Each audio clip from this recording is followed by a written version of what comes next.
నరకం కొనసాగుతోందా అంటే అవుననే మాటే వినిపిస్తోంది. ఎందుకు? ఎస్ఎల్బిసిలో ఏం జరుగుతోంది? వారం గడుస్తున్నా ఆ కార్మికుల ఆచూకీ ఎందుకు దొరకటం లేదు?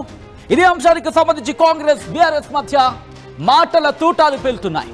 ప్రస్తుతం రెస్క్యూ ఆపరేషన్ కి సంబంధించి ఉత్కంఠ నెలకొంటూ ఉంటే ఇప్పుడు పొలిటికల్ యాంగిల్ కూడా తీసుకుంది, పొలిటికల్ టర్న్ తీసుకుంది. ఒక్కసారి రెస్క్యూ ఆపరేషన్ కి సంబంధించిన బిగ్ బ్రేకింగ్ న్యూస్ చూస్తున్నారు. Hit is on the screens of RTV. ఆ బిగ్ బ్రేకింగ్ న్యూస్ చూస్తున్నారు. మంత్రులంతా సహాయక చర్యలో నిమగ్నమైన పరిస్థితి. ప్రభుత్వం ఫెయిల్ అయిందంటూ బీఆర్ఎస్ మండిపడుతోంది. ఈ నెల 22న ఎస్ఎల్బిసి ప్రమాదం జరిగింది. ఆ ప్రమాదంలో 8 మంది కార్మికుల ఆచూకీ ఇప్పటి వరకు తెలియరాలేదు. ఆ 8 మంది పరిస్థితి ఏంటి అంటూ ఆందోళన నెలకొంది. ఆ కుటుంబాలైతే మాత్రం కన్నీరు మున్నీరుగా విలపిస్తున్నాయి. అక్కడ తమ వాళ్ళ ఆచూకీ కోసం రెస్క్యూ ఆపరేషన్ కి సంబంధించి మాట్లాడుకుంటే ఎక్కడికక్కడ అవాంతరాలు ఎదురవుతున్న పరిస్థితి. ఆ టన్నెల్ కి సంబంధించి ఎటువంటి పరిస్థితులు ఉన్నాయి? ఆ టన్నెల్లో ఆ 8 మంది కార్మికుల ప్రాణాలు సేఫేనా? ఆ టన్నెల్లోకి చేరుకోవాలంటే రెస్క్యూ టీంకి రిస్క్ అంటూ కూడా సాక్షాత్ మంత్రులు మాట్లాడడమే అక్కడ పరిస్థితిని అద్దం పడుతోందా? ఇంతకీ అక్కడ పరిస్థితి ఎలా ఉంది? అక్కడ పరిస్థితిలో ఏమైనా మార్పు వచ్చే అవకాశం కనిపిస్తోందా? ఇంకొక 24 గంటలకు సంబంధించి, ఎందుకంటే 2 రోజులు అంటూ నిన్న మంత్రి చెప్పిన సందర్భం. ఈ నేపథ్యంలో రేపటికైనా ఒక కొలుక్కొచ్చే అవకాశం కనిపిస్తోందా?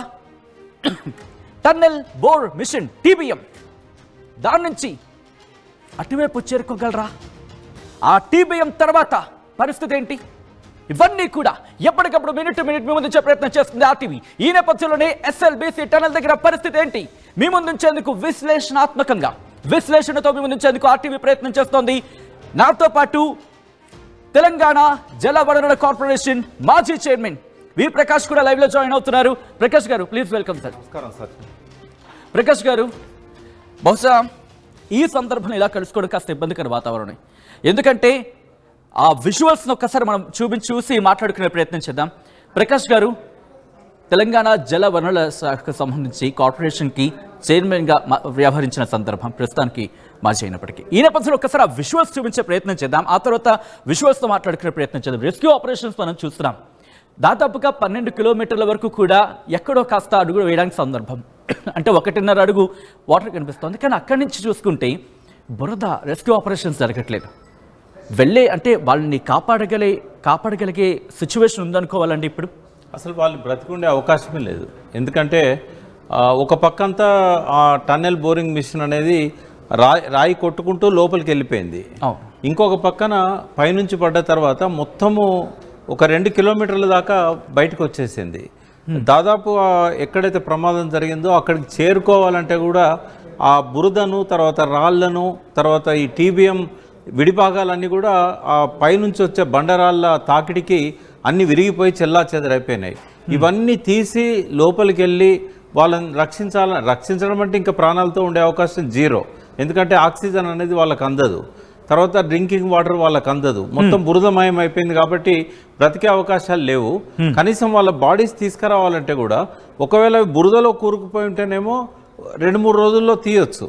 బట్ అవి DBM యంత్రంలో వాళ్ళు కనుక ఉండి అక్కడే చనిపోయారనుకోండి, ఆక్సిజన్ అందక, ఇంకా చాలా కాలం పట్టవచ్చు. ఇప్పుడే తీసే అవకాశం కూడా ఉండదు. ఎంత రిస్క్ టీమ్స్ ఉన్నా కూడా దాన్ని అంతా డిస్మాంటిల్ చేసి ఒక్కొక్క విడిభాగాన్ని బయటికి తీసుకొస్తూ లోపలికి వెళ్ళాల్సి వస్తుంది. సైడ్ నుంచి వెళ్ళడానికి ఉండదు. కాబట్టి వెనకాల ఉన్న దాన్నంతా డిస్మాంటిల్ చేస్తూ వాళ్ళు ఎక్కడ ఉన్నారో అక్కడ పోవాల్సి వస్తుంది. కాబట్టి బాడీలు తీయడం కూడా ఒక పెద్ద ఛాలెంజ్.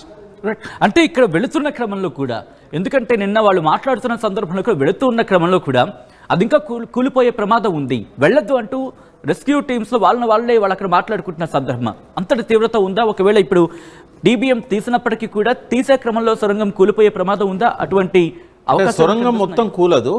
3 మీటర్స్ విడుతులో ప్రమాదం ఉందని ఒక 6 నెలల కాలం నుంచే చెప్తున్నారు. అక్కడ ఆ సాయిల్ అంతా కూడా లూజ్ ఉంది, ఫ్రాక్చర్డ్ స్టోన్ ఉంది. అది మనకు హార్డ్ రాక్ రాలేదు, అక్కడ ఫ్రాక్చర్డ్ రాక్ వచ్చింది. కాబట్టి అది ప్రమాదకరం అనే విషయం వాళ్ళకి తెలుసు. బట్ ఎవ్రీడే చేస్తున్నట్టే ఒక 4 రోజుల నుంచి వాళ్ళు ఏదైతే లోపల టన్నెల్ బోర్ మిషన్తో పనిచేసుకుంటూ వెళ్తున్నారో వాళ్ళు కొంచెం దాన్ని అజాగ్రత్తగా ఉన్నారు. ముందు జాగ్రత్తలు తీసుకోలేదని మాత్రం ఖచ్చితంగా చెప్పగలుగుతాను. బహుశా మరి మంత్రుల ఒత్తిడి వాళ్ళ మీద ఉన్నదా, లేకుంటే ఎక్స్పర్ట్స్ ఇచ్చిన అడ్వైజ్ వాళ్ళు ఫాలో కాలేదా? మన తెలంగాణ ఇంజనీర్స్ కూడా చాలా కాలం నుంచి చెప్తున్నారు అక్కడ రాక్ సరిగా లేదు కాబట్టి అక్కడ ఏదైనా జరగవచ్చు అని చెప్తున్నారు. మరి అటువంటి పెను ప్రమాదం వస్తుందని వాళ్ళు ఊహించలేదు. కొంత ఎక్స్పర్ట్స్ ముందే అక్కడ జియాలజిస్టులతోని దాని వెనకాల ఏముంది, దాన్ని ఎందుకు వాళ్ళు సీపేజ్ ఆపలేకపోతున్నారు, ఇంతకాలం ఆగింది కూడా సీపేజ్ వల్లనే. చాలా కాలంగా సీపేజ్ వస్తూ ఉన్నది. అంటే టన్నెల్లో సీపేజ్ అనేది సహజం, కానీ ఇది అబ్నార్మల్గా ఉంది. అసలు ఆ జాగ్రత్తలు తీసుకోకుండా లోపలికి వెళ్ళడమే, పని మొదలు పెట్టడమే అది వాళ్ళు చేసిన పొరపాటు. మరి దానికి ఒత్తిళ్ల వల్ల అది జరిగి ఉంటే ప్రభుత్వం బాధ్యత వహించాల్సి ఉంటుంది. అజాగ్రత్త వల్ల వాళ్ళు తీసుకోవాల్సిన జాగ్రత్తలు తీసుకోలేదనుకుంటే రాబిన్సన్ కంపెనీ బాధ్యత వహించాల్సి ఉంటుంది. వాళ్ళు సబ్ కాంట్రాక్టర్ జయప్రకాష్ అసోసియేట్స్కి వాళ్ళు సబ్ కాంట్రాక్ట్స్. ఇక్కడ ఇంకొక మాట కూడా చర్చలో వస్తుంది. ఆ టీబీఎంకి సంబంధించి దాన్ని డిస్మాంటిల్ చేయడానికి ఒప్పుకోలేదు. దాదాపుగా 400 కోట్లు ఎంత ఖర్చు అవుతుంది అంటే ఒక చర్చ జరుగుతోంది. నిజంగా టీబీఎంని కనుక త్వరగా మనం దాన్ని డిస్మాంటిల్ చేసి ఉండుంటే ఇప్పుడు సిచ్యువేషన్ కాస్తైనా. టీబీఎం తప్పేం లేదా, డిస్మాంటిల్ ఎందుకు చేయాలి? ఒక బేరింగ్ పోయింది, బేరింగ్ 2013లో పోయింది బేరింగ్. ఏది బీఆర్ఎస్ గవర్నమెంట్ పనిచేస్తున్న క్రమంలో ఆ బేరింగ్ కోసం మళ్ళీ వాళ్ళు పంపించారు అక్కడికి. అయితే జయప్రకాష్ వాళ్ళు డ్యూ ఉన్నారు, దానికి చాలా దాదాపు 100 కోట్ల పైన డ్యూ ఉన్నారనేది రాబిన్సన్ కంపెనీ వాళ్ళ వైపు నుంచి వస్తున్న మాట. అయితే దానివల్ల వాళ్ళు ఆపేస్తే కోమటిరెడ్డి వెంకటరెడ్డి గారు చీఫ్ ఇంజనీర్ అజయ్ కుమార్ని తీసుకొని అమెరికా విజిట్ చేసి జూలై ఆగస్టులో అప్పుడు వాళ్ళని కలిసినప్పుడు మాకు ఇక్కడ ప్రాజెక్ట్ తొందరగా కావాలని చెప్పి ఆయన ఒత్తిడి చేయడం వల్ల ఆ బేరింగ్ ఆగస్టు సెప్టెంబర్లో వచ్చింది. ఆ వచ్చిన బేరింగ్ను బొంబాయి పోర్ట్ నుంచి వాళ్ళు కస్టమ్స్ కట్టి దాన్ని ఇక్కడ చేర్చడానికి వచ్చిన తర్వాత దాన్ని ఫిట్ చేయడానికి చాలా సమయం పట్టింది.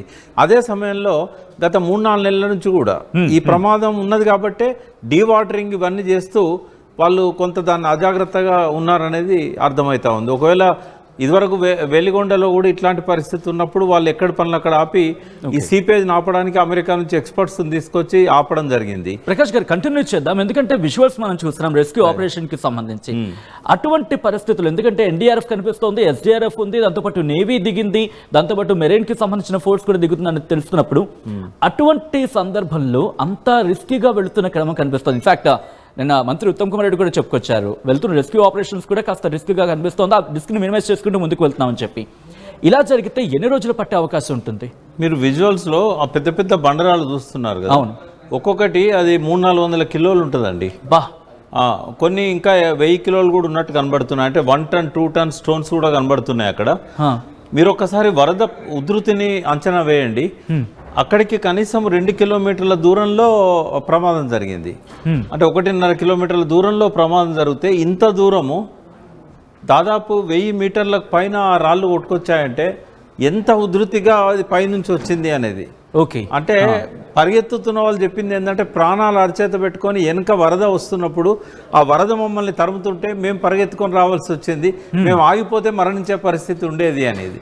అంటే చాలా బీభత్సంగా ఉందండి అక్కడ సిచ్యువేషన్. నాకు తెలిసి వీళ్ళు అక్కడికి పోవడానికే కనీసం ఇంకా 3-4 డేస్ పట్టవచ్చు. ఎందుకంటే ఆ బురదనంతా కూడా డీవాటరింగ్ లాగానే బయటికి పంపించాలి. తర్వాత ఆక్సిజన్ కూడా అక్కడ దొరకదు, మళ్ళీ ఆ డక్ట్ని రెక్టిఫై చేయాలి. ఇదివరకు ఆక్సిజన్ డక్ట్ ఉండేది, అది బహుశా ఈ బండరాళ్ళ వల్ల అది పాడైపోయి ఉంటుంది. మళ్ళీ ఆ డక్ట్ను మళ్ళీ పునరుద్ధరించాలి, ఎందుకంటే దాదాపు 13 కిలోమీటర్ల దూరంలో ఉంది అది. కాబట్టి ఇవన్నీ చేయకుండా వీళ్ళు అక్కడ పోయే పరిస్థితి ఉండదండి. సో ఈ రెస్క్యూ ఆపరేషన్స్ మనం చూస్తున్నాం, పూర్తిగా వాళ్ళు పక్క నుంచి వెళ్తున్న సందర్భం ఎక్కడా కూడా త్వరగా అనేది అడుగు పడడానికి అవకాశం లేని సిచ్యువేషన్ కనిపిస్తుంది. టన్నెల్ కూడా అది మన టీబీఎం కూడా అక్కడికి చాలా దూరం ఉందండి, ఇంకా 1.5-2 కిలోమీటర్ల దూరంలో ఉంది. బట్ అక్కడి దాకా కూడా ఇదే పరిస్థితి. ఇంట్రెస్టింగ్ గా ఒక్కసారి నేను మీకు చూపించే ప్రయత్నం చేస్తాను. మీరు అన్నట్టుగా ఇది వాటర్ లీకేజ్ అనేది ఒకసారి మీరు చూస్తే కనుక ఇక్కడ వాటర్ లీకేజ్ మనకి క్లియర్ గా కనిపిస్తుంది. సో ఇక్కడ ఇలా ఉందంటే కనుక లోపల ఏ స్థాయిలో ఉండొచ్చు, ఎందుకంటే ఇది జరుగుతున్న క్రమంలో అంచనా అయితే ఉంటుంది. మీరు అన్నట్టుగా సిపిఎస్ కి సంబంధించి ముందు నుంచి అవగాహన ఉంటుంది. సో ఇటువంటిది బహుశా కొంతమంది హర్ట్ అవ్వచ్చేమో, లైట్ తీసుకున్నారు అనుకోవాలా? కాదు, ఇది సహజం అండి. ఎందుకంటే ఇప్పుడు నాగార్జున సార్లో కూడా మీరు కింద డ్యామ్ కింద పోయినట్టయితే మీకు హైడ్రో పవర్ ప్రాజెక్టు లోపల నుంచి మీరు డ్యామ్ లోపలికి వెళ్తే మీకు అట్లాగే కనబడతా ఉంటుంది. అంటే సీపేజ్ అనేది ఎక్కడైనా వస్తుంది. ఎప్పటికప్పుడు దాన్ని గ్రౌటింగ్ చేసుకుంటూ సిమెంట్ గ్రౌటింగ్తో పూర్తి చేస్తూ ఉంటారు. అసలు కంప్లీట్గా ఆపడం అనేది జరగదు. కాకపోతే లూజ్ రాక్ ఎక్కడైతే ఉంటుందో, మట్టి ఎక్కడైతే ఉంటుందో పెద్ద ఎత్తున సీపేజ్ రాకుండా చూసుకోవాలి. ఇవన్నీ ప్రతి ప్రాజెక్టులో మీకు కనబడతాయి. ఇవి ఎప్పటికప్పుడు పోతూనే ఉంటాయి. డీవాటరింగ్ అనేది 24 గంటలు జరుగుతూనే ఉంటుంది. ఇవన్నీ వీటి కోసమే డీవాటరింగ్ పెడతారు. బట్ పెద్ద ఎత్తున రాళ్ళు వచ్చేటి ఏవైతే ఉన్నాయో, ఆ వాటర్ వచ్చింది ఏదైతే ఉందో దాన్ని కంట్రోల్ చేయాలి. ఈ వాటర్ని తీసేయడం తేలికే, బట్ ఆ వాటర్తో రాళ్ళు కూడా వస్తున్నాయి కదా, పెద్ద పెద్ద బండరాళ్ళు పడుతున్నాయి. అక్కడ ఫిక్స్ చేసేటప్పుడే ఈ ప్రమాదం జరిగింది. గ్రౌటింగ్ చేస్తూ ఈ ఆర్టిఫిషియల్ అంటే మనం ప్రీ ఫ్యాబ్రికేటెడ్ సిమెంట్ బ్లాక్స్ ను ఫిక్స్ చేస్తారు. ఆ చేసేటప్పుడు జరిగిన ప్రమాదం ఇది. ఒక్కసారి కుప్పగూలింది, అందుకని జరిగింది. ఇటువంటి చిన్న చిన్న ఇటువంటి సందర్భాల్లో ఒక కామన్ మ్యాన్ గా వచ్చే డౌట్ ఏంటంటే కనుక మీరు అన్నట్టుగా సిమెంట్ షీట్స్ ఏవైతే ఉన్నాయో మరి అంత వీక్ గా ఉన్నాయా, వాటిని అంత పరిశీలించే స్థాయిలో వీక్ ఉన్నది. ఆ లోపల రాక్ స్ట్రక్చర్ ఎట్లుంది, తర్వాత అక్కడ అక్విఫెర్స్ అని ఉంటాయి. అక్విఫెర్ అంటే ఏంటంటే పైన నదులు ఎట్లుంటాయో భూగర్భంలో కూడా నదులు ఉంటాయి. ఎక్కడెక్కడైతే ఫ్రాక్చర్డ్ రాక్ ఉంటుందో వాటి మధ్యలో లేయర్స్ అన్నీ కూడా మట్టితో పాటు నీళ్లను కూడా కలిగి ఉంటాయి. అయితే అక్కడక్కడ వచ్చే సీపేజ్ ఏమో దానిలో నుంచి వస్తుంది. బట్ అక్విఫెర్ కలిగింది అనుకోండి, అది ఎన్ని కిలోమీటర్లదో తెలియదు, ఎంత వాటర్ స్టోరేజ్ ఉందో తెలియదు, ఆ ఫ్లో అంతా కూడా ఇందులోకి వస్తుంది ఎక్కడైతే బ్రేక్ అవుతుందో. అయితే ఇంతకుముందు ఏంటంటే కింద సాలిడ్ సపోర్ట్ ఉండే కాబట్టి అది కిందికి రాలేదు. ఇప్పుడు కింద సపోర్ట్ తీసేశారు కదా వీళ్ళు ఈ టన్నెల్ బోరింగ్ మిషన్తోని. దాని కింద ఉన్న రాయినో లేకుంటే గట్టి మట్టినో వాళ్ళు కొట్టడంతో ఇప్పుడు కుండ కనుక కింద చిల్లి చేస్తే ఒక్కసారి నీళ్ళన్నీ ఎట్లా కిందికి పడిపోతాయో అది జరిగింది అన్నట్టు. కింద సపోర్ట్ లేదు దానికి. అప్పుడు అక్విఫైర్ మొత్తం ఇందులోకి వచ్చేసింది.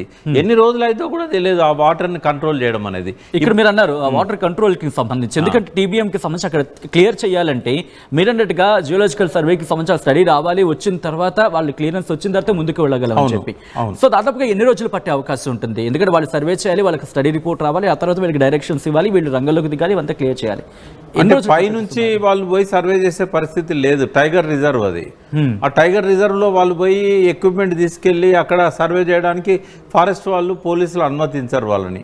లోపల నుంచి వాళ్ళు ఇదివరకు మరి ఈ పనులు మొదలుపెట్టింది ఒక వారం క్రితం. ఈ ప్రమాదం జరిగింది 22 అయితే 16వ తారీఖు 15వ తారీఖు ఈ పనులు మొదలుపెట్టారు. అప్పటికే కనుక జియోలాజికల్ సర్వే వాళ్ళు ఏదైనా రిపోర్ట్ ఇచ్చున్నారా, ఇవ్వకపోతే ఎట్లా, ఇస్తే ఎట్లా, దాన్ని ఆధారపడి మనం మాట్లాడవచ్చు. ఎందుకంటే మనకు అది ఎవరు వెల్లడించట్లేదు. ఇది జియోలాజికల్ సర్వే వాళ్ళు ముందే హెచ్చరించుంటే కనుక ఈ ప్రమాదం జరిగితే వాళ్ళకు కొంత ఐడియా ఉంటుంది. ముందే హెచ్చరించాలంటే ఏదో ఉంది అనేది వాళ్ళకి తెలుసు. రెండవది, ఇప్పుడు మనం ఎక్స్రే మిషన్లో పోయినప్పుడు, సిటీ స్కాన్లో పోయినప్పుడు మన బాడీ అంతా అందులో కనబడుతుంది. కానీ భూమి లోపల ఏమున్నదని తెలుసుకునే ఎక్విప్మెంట్ లేదు ఇప్పటి వరకు. ఓన్లీ సెన్సార్స్ ద్వారా వాటర్ ఉందా, రాకుందా, షీట్ రాకుందా, హార్డ్ రాకుందా, ఫ్రాక్చర్డ్ రాకుందా అనేది సెన్సార్స్ ద్వారా తెలుసుకోవాల్సింది.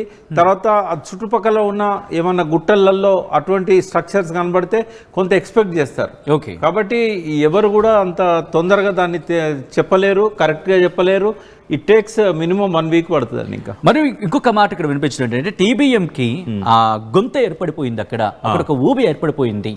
ఊబి అనేది అక్కడ ఉందా, లేకపోతే అక్కడ ఏర్పడడం జరిగింది? ఎందుకంటే రాతి ప్రదేశంలో ఊబి అనేది అందరికి ఆశ్చర్యం కలిగిస్తూ ఉంటుంది. సో ఎలా ఏర్పడి ఉంటుంది, ఇప్పుడు దాన్ని దాటి వెళ్ళే అవకాశం ఉంటుందా అనేది బిగ్గెస్ట్ క్వశ్చన్ మార్క్. ఇప్పుడు మొత్తం అది యాక్చువల్గా టీబీఎం మిషన్ పైన జరిగింది ప్రమాదం. మిషన్ పైన జరిగినప్పుడు ఏమైంది, ఒక్కసారి దీన్ని చూపించి మనం మాట్లాడుకునే ప్రయత్నం చేద్దాం. ఇది మనకి సపోజ్ ఇక్కడ టీబీఎం ఉంది అనుకుందాం. ఒకసారి చెప్పండి. ఈ పైన రూఫ్ ఉంటుంది కదా, ఆ రూఫ్ ను కొట్టినప్పుడు అక్కడ అది డిస్టర్బ్ అయింది. అక్కడ ఉన్న వాటర్ బాడీ డిస్టర్బ్ అయింది. అయితే కొద్ది రోజుల దాకా చుక్క చుక్క చుక్క చుక్క దారల్లాగా పడ్డది. తర్వాత మట్టి అంతా తడిసిన తర్వాత లూజ్ అయిపోయి మొత్తం ఒక్కసారే దాని మీద పడింది. పడ్డప్పుడు ఏమైందంటే పెద్ద పెద్ద 1 టన్ 2 టన్స్ ఉన్న రాళ్ళన్నీ కూడా టీబీఎం మిషన్ మీద పడ్డాయి. మిషన్ మీద పడి మిషన్ ధ్వంసమైంది పైభాగం అంతా కూడా. అయితే పైనుంచి పడ్డది కాబట్టి దాంతోపాటు చాలా బురద వచ్చింది. బురద అంతా కూడా ఏంటంటే ఫ్రాక్చర్డ్ స్టోన్స్లలో ఉండే మట్టి, ఆ మట్టి అంతా కూడా నీళ్లతో పాటు పెద్ద ఎత్తున వచ్చి దీని మీద పడ్డది. ఇంకోటి దానిపైన ఉన్నది కొండ, 400 మీటర్ల కొండ. అది ఆ కొండ నుంచి వచ్చిన మట్టి రాళ్ళన్నీ కూడా లోపలికి వచ్చేసినాయి. అవి ఆ వరద ధాటికి 1-2 కిలోమీటర్ల దూరం వచ్చాయి. కాబట్టి అవన్నీ క్లియర్ చేయకుండా, ఆ మిషన్ దగ్గరికి పోయి వాటిని డిస్మాంటిల్ చేయకుండా ఆ బాడీస్ని తీయడం అనేది చాలా కష్టం. ఒకవేళ బాడీస్ కనుక మిషన్లోనే ఉండుంటే అవి తీయడానికి చాలా టైం పడుతుంది, మనం చెప్పలేం కూడా ఎన్ని రోజులు పడుతుంది అనేది. అది సో ఒక్కసారి ఇక్కడ నుంచి నేను గూగుల్ మ్యాప్స్కి వెళ్ళే ప్రయత్నం చేస్తాను, ఎందుకంటే ప్రాజెక్ట్కి సంబంధించి ఎటువంటి ఇంపాక్ట్ ఉంటుంది, అక్కడ ఎటువంటి కండిషన్స్ ఉంటాయి, ఆ కండిషన్స్ ఎటువంటి ఇంపాక్ట్ చూపిస్తున్నాయి, ఆపరేషన్కి సంబంధించి ప్రధానంగా మాట్లాడుకుంటున్న సందర్భంలో ఒక మాట చెప్పడం జరుగుతోంది. అక్కడున్న ప్రతికూల పరిస్థితులు ఆపరేషన్స్కి విఘాతం కలిగిస్తున్నాయి. ఎన్డీఆర్ఎఫ్ కావచ్చు, ఎస్డీఆర్ఎఫ్ కావచ్చు, దాంతోపాటు నేవీకి సంబంధించి కావచ్చు, ఆర్మీకి సంబంధించి కావచ్చు, దాంతోపాటు ఇక్కడ రాట్ హోల్ మైనింగ్ టీం కావచ్చు, ఇలా డిఫరెంట్ టీమ్స్, దాంతోపాటు ఐఐటీకి సంబంధించిన బృందాలు కూడా రంగంలోకి దిగుతున్నాయంటే అక్కడ పరిస్థితిని అర్థం చేసుకోవచ్చు. ఈ నేపథ్యంలో ఒకసారి నేను మ్యాప్స్కి తిరిగి వెళ్ళే ప్రయత్నం చేద్దామండి. వెళ్ళిన తర్వాత అక్కడ మాట్లాడుకునే ప్రయత్నం చేద్దాం. రైట్, ఒకసారి మనం చూసే ప్రయత్నం చేస్తే కనుక, రైట్ ప్రకాష్ గారు ఒకసారి పెన్ తీసుకోండి. ఇదిగోండి మన మ్యాప్కి సంబంధించి. సో ఒక్కసారి ఎటువంటి సిచ్యువేషన్ ఉంటుందండి, ఎందుకంటే ఇది ఎస్ఎల్బిసికి సంబంధించి ప్రాజెక్ట్ అవుట్లెట్ పోర్టల్కి సంబంధించి మాట్లాడుకుంటున్న సందర్భంలో. అవుట్లెటా ఇంటేకా? సో ఓకే, అవుట్లెట్ ఇది. సో ఇంటేక్ వెళ్దామంటారా? ఇంటేక్ వెళ్దాం. ఓకే, ఒకసారి నేను టైప్ చేసే ప్రయత్నం చేస్తాను ఇక్కడ. Okay, SLBC intake well, intake అన్నది. ఓకే, సో ఇంటేక్ ప్రాజెక్ట్ దగ్గరే ఉంటుంది. ఇది మీరు ప్రాజెక్ట్ డ్యామ్ చూపెట్టినా కూడా మనం. ఓకే, ఎస్ఎల్బిసి అవుట్లెట్ చూపిస్తుంది మనకి. ఎస్ఎల్బిసి యా వచ్చింది. డంపింగ్ అది మనవరపల్లి చూపిస్తుంది. ఓకే, దోమలపెంట చేద్దాం. ఓకే, డ్యామ్ అయినా పర్లేదు. ఓకే, సో మొత్తం ఇప్పుడు జరుగుతున్న ఇష్యూలో అసలు ఛాన్సెస్ ఉన్నాయండి? మొత్తం అక్కడ వరకు వెళ్ళగలిగే ఛాన్సెస్ ఉన్నాయా? లేదు, అంటే ఇవన్నీ బురదనంతా కూడా బయటికి తీసిన తర్వాతనే అవకాశం ఉంటుంది, అప్పటిదాకా ఉండదండి. ఓకే, సో యా నేను దోమలపెంటకు వెళ్తున్నాను. సో దట్ అక్కడ మనకి వచ్చింది కొంచెం వెనక్కి వెళ్ళండి. దోమలపెంట ఇప్పుడు ఇది టన్నెల్ అండి, ఇంటేక్ టన్నెల్ ఇది. ఓకే, దోమలపెంట దగ్గర నుంచి ఇంటేక్ టన్నెల్ ఉంటుంది. ఇది తీసుకోవాలి. ఇక్కడ ఏంటంటే ఒక కృష్ణా నది ఉంది కదా ఇక్కడ, ఇది కృష్ణా రివర్. ఈ కృష్ణా రివర్ కు దీనికి మధ్యలో ఒక సన్నటి అడ్డుకట్ట ఉంది. ఈ అడ్డుకట్టను హోల్ చేసేస్తే ఇక్కడ కనుక 350 అంటే 854 లెవెల్లో వాటర్ ఉన్నప్పుడు ఈ వాటర్ అంతా ఇందులోకి వెళ్ళిపోతుంది. ఓకే, ఇక్కడ నుంచి పక్కన. అంటే ఇది టన్నెల్ కంప్లీట్ అయినాక దీన్ని బ్రేక్ చేస్తారు. ఇప్పుడు ఇక్కడ ఏంటంటే ఇది ఇక్కడ ఈ ప్లేస్ లో కట్ చేస్తారు వాళ్ళు కట్ చేసినప్పుడు ఏమైందంటే 885 దాకా ఎఫ్ఆర్ఎల్ ఉంటుంది. ఓకే, 885. ఓకే, ఇది ఉంది 854 లో. 854 అడుగులు ఇవి, 854 అడుగులు. 854. ఇప్పుడు 854 కు వచ్చినప్పుడు ఇది కట్ చేశారనుకోండి, ఇందులోకి వెళ్ళిపోతాయి వాటర్. ఇప్పుడు ఆ టన్నెల్ పూర్తయితే కట్ చేస్తారు, అది అడ్డుకట్టు ఉంది అంతే. అయితే ఒక్కోసారి ఏమైతుంది, ఇది 885 పోయింది అనుకోండి, ఈ దాటేసి లోపలికి వెళ్ళిపోతున్నాయి నీళ్లు. ఇప్పుడు ఇది అంత లేదు, ఈ అడ్డుకట్ట కూడా 885 అంత లేదు. లేనప్పుడు ఏమైందంటే అప్పుడు రాజశేఖర రెడ్డి గారు చనిపోయినాక పెద్ద ఎత్తున వరదలు వచ్చాయి కదా, ఆ వరదలు వచ్చినప్పుడు ఈ నీళ్ళని అందులో పోయినాయి. కొత్తగా వచ్చింది అప్పుడే టన్నెల్ బోర్ మిషన్, అది మళ్ళీ డ్యామేజ్ అయ్యి 2 సంవత్సరాలు 3 సంవత్సరాలు పట్టింది అది రిపేర్ చేయడానికి. ఆ వరద అంతా కూడా ఇందులోకి వెళ్ళిపోయింది. అయితే ఇప్పుడు ఇది పూర్తయిన తర్వాత దీన్ని కట్ చేస్తారు, 854 లెవెల్లో నీళ్లు ఉంటే ఇందులోకి వెళ్ళిపోతాయి. సరే, దీని గురించి మాట్లాడుకున్నప్పుడు ఇక్కడ ఎటువంటి ప్రతికూల వాతావరణం ఉంది అనేది ప్రధానంగా వినిపిస్తున్నమాట. సో ఇక్కడ ఎటువంటి ప్రతికూల వాతావరణం కనిపిస్తోంది? సో ఇక్కడ ఎటువంటి సినారియోస్ ఉన్నాయి? ఎందుకంటే ఇక్కడ రాత్రి గురించి మాట్లాడుకోవడం జరుగుతోంది, దాంతోపాటు అనేక అంశాల గురించి మాట్లాడుకోవడం జరుగుతుంది. ఎటువంటి ప్రతికూల వాతావరణం ఉంది ప్రాజెక్ట్కి సంబంధించి? అంటే లోపల పోయినాకనే ప్రతికూలత ఉంది, బయట నుంచి ఏం ప్రతికూల వాతావరణం లేదు.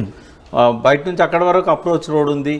లోపల టన్నెల్ బోర్ మిషన్ లక్షణం ఏంటంటే ఒకసారి లోపలికి వెళ్ళిన తర్వాత అది పెద్ద ఎత్తున, అంటే దాని డయా ఎంత ఉంటుంది అంటే 10 మీటర్స్ ఉంటుంది. ఓకే, దాని హెడ్ కూడా 10 మీటర్స్ ఉంటుంది, ఎందుకంటే అది కట్ చేసుకుంటూ వెళ్ళిపోతూ ఉంటుంది.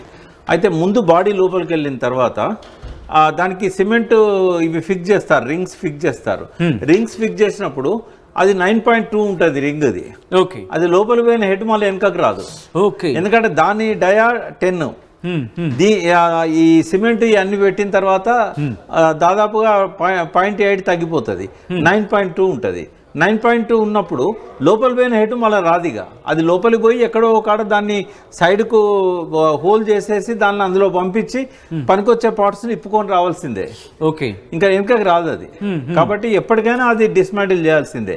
ఇప్పుడు ఏమైందంటే లోపలికి వెళ్ళిపోయింది, వెనుక పార్ట్ అంతా డ్యామేజ్ అయింది. ఇప్పుడు కొత్త దీనికి బదులు కొత్త టన్నెల్ బోర్ మిషన్ రావాలి ఇంకా. ఓకే, అయితే ఎంత ఇబ్బంది అంటే ఫస్ట్ దీన్ని డిస్మాంటిల్ చేయడానికి ఒక 5-6 నెలలు పడుతుంది, వెనకకు రాదు కాబట్టి. ఓకే, ఇది తీయకుండా ఇంకో దాన్ని పంపలేము. దానికి ఆర్డర్ చేస్తే 12 నెలల నుంచి 18 నెలలు పడుతుంది ఏది కొత్త మిషన్ ఆర్డర్ చేస్తే. కానీ ప్రభుత్వం మాత్రం ఎలాగైనా దీన్ని చేసి తీరుతాం, ఈ ప్రాజెక్ట్ ఎలాగైనా పూర్తి చేసి తీరుతాం అంటే చెప్తాం. అంటే ఏ ప్రభుత్వం అయినా ఇంత ఖర్చు పెట్టిన తర్వాత 6,000 కోట్లు ఖర్చు పెట్టిన తర్వాత చేస్తారు, చేయకపోతే ప్రభుత్వం బ్లేమ్ అవుతుంది. బట్ ఎన్ని సంవత్సరాలు పడుతుంది అంటే మినిమం 3 to 4 years పడుతుంది మళ్ళీ పని మొదలు కావాలంటే. ఓకే, ఈ చిన్న పొరపాటుకు ప్రాణాలు పోయినాయి, 4 ఏళ్ళు మళ్ళీ ప్రాజెక్ట్ పెండింగ్ పడ్డది. మళ్ళీ ఎంత లేదన్నా కూడా ఒక 2,000 కోట్ల దాకా మళ్ళీ అదనంగా భారం పడుతుంది. ఓకే, కాబట్టి ఒక 4 ఏళ్ళు పడుతుంది మళ్ళీ పనులు మొదలు పెట్టడానికే. మొదలు పెట్టినాక మళ్ళీ ఒక 2 సంవత్సరాలు పడుతుంది అది కంప్లీట్ చేయడానికి. అంటే 6 సంవత్సరాలకు కానీ ఆ తర్వాత కూడా నీళ్ళు వస్తాయన్న గ్యారంటీ లేదు. ఎందుకు లేదంటే దీన్ని మీరు జూమ్ అవుట్ చేస్తే నేను చెప్తాను. ఇక్కడ కొంచెం చిన్నది చేయండి. ఈ ప్లేస్లో వెలిగొండ టన్నెల్స్ ఉంటాయండి. ఈ ప్లేస్లో ఇప్పుడు ఈ ఏరియాలో చేయమంటారా? ఈ ఏరియాలో మీకు ఏంటంటే పర్లేదు, నో ప్రాబ్లం. ఓకే, మీరు వెలిగొండ టన్నెల్స్ అని టైప్ చేయగలుగుతారు. Veligonda tunnel, Veligonda, Veligonda VLI Veligonda tunnels ఇక్కడ. ఇప్పుడు వెలిగొండ టన్నెల్స్ ఉన్నాయి చూసారా? ఇప్పుడు ఈ వెలిగొండ టన్నెల్స్ దగ్గర మనకు స్టిల్ లెవెల్ చాలా తక్కువ ఉంటుంది. ఇదేమో 854 ఉంది, ఇక్కడ వచ్చేసి 840. ఓకే, అంటే ఇక్కడ వచ్చిన నీళ్ళన్నీ టన్నెల్స్ లో నుంచి పూలసుబ్బయ్య రిజర్వాయర్, తర్వాత నెల్లూరు, కడప, ఒంగోలు, ప్రకాశం డిస్ట్రిక్ట్ అన్ని జిల్లాలలో అక్కడ ఒక 3.5-4 లక్షల ఎకరాల ఆయకట్టు ఉంటుంది. ఆ 4 లక్షల ఎకరాలకు ఇక్కడ నీళ్లు లిఫ్ట్ చేస్తూ ఉంటాయి, ఇక్కడ టన్నెల్ ద్వారా వెళ్ళిపోతా ఉంటే పైన 854 కు నీళ్ళు అందవు. కాబట్టి ఆ ప్రాజెక్టు నీళ్ళు అందే అవకాశమే లేదు. సో ఒక్కసారి మళ్ళీ మనం అక్కడికి వెళ్ళే ప్రయత్నం చేద్దాం. ఇంకొకటి చూపెడతాను, కొద్దిగా పైకి వెళ్ళండి. కృష్ణా రివర్ వెంబడి ఇంకా కొంచెం ఇక్కడ మీరు పోతిరెడ్డిపాడు హెడ్ రెగ్యులేటర్, ఒక్కసారి పోతిరెడ్డిపాడు అని టైప్ చేయండి. పోతిరెడ్డిపాడు, ఓకే,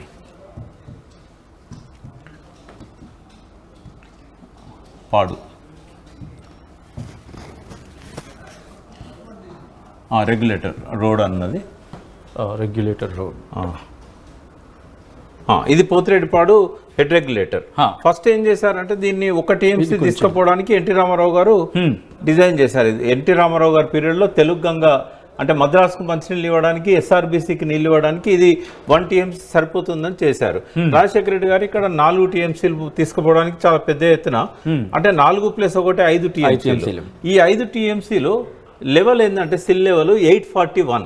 ఓకే, అంటే ఈ 841లో 4 TMCలు ఇటుపోతూ ఉంటాయి.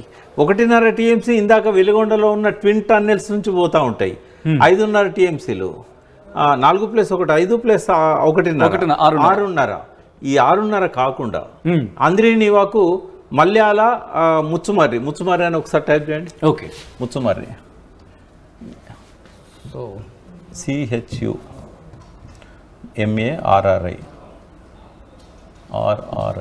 కరెక్ట్, CHU ఉన్నది వచ్చింది. ముచ్చుమర్రి, ఇక్కడ నుంచి ముచ్చుమర్రి, ఇక్కడ ముచ్చుమర్రి దగ్గర కృష్ణా రివర్. ఒకసారి జూమ్ అవుట్ చేస్తే పంపింగ్ ఉంటుంది. ఇక్కడ కృష్ణ ఇక్కడ ఉంది.